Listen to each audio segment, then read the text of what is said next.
אהלן חברים, אז השבוע הזה לא לקחתי עסקאות, אבל שבוע שעבר הייתה לי את העסקה האחרונה שהייתה מרווחת, וכמו שאתם רואים אני אחרי 72 עסקאות עם ים של הפסדים ואני עדיין מרווח.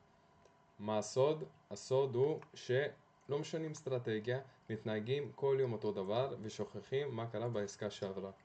זהו, זה הסוד. כל מי שאומר אחרת, כמו תמצאו את הטעות אחרי כל עסקה, לא נכון. תשנו משהו בגישה שלכם או באסטרטגיה שלכם אחרי איזושהי תקופה שיש לכם הפסדים, לא נכון. כל זה לא נכון, זה בולשיט. מה שהכי חשוב, ואני קורא לזה, זה execution. execution זה ההתנהגות שלכם, איך אתם לוקחים את העסקאות. גם כשאומרים שאם אתם רואים את החוקים שיש לכם סטאפ הכל לפי החוקים ואתם לא מרגישים ביטחון עם זה, אז אל תיקחו אותה, כי אחר כך זה בונה דומינו. אז אחר כך אתם תיקחו את העסקה הזאת, תגידו וואי, ידעתי שלא צריך לקחת, בוא נחזיר את הזה, בוא נחזיר את זה, ואז מתחיל להתגלגל. קיצור, אתם צריכים לדעת שהכל צריך להיות מסונכרן, הביטחון שלכם, החוקים שלכם וזה. הכי חשוב זה ביטחון, ושהאסטרטגיה תהיה פשוטה.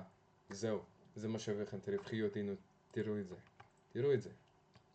רגע. זה ניתן, אבל אחרי חצי שנה ו-73 עסקאות, אני מרווח והשגתי את זה לבד. באמת. בבקשה. באמת, אם אתם צריכים עזרה, או שאתם תקועים או משהו, תרשמו לי, אני אעזור לכם, נראה מה הבעיה. אני לא לוקח כסף. תזכרו את זה ממני.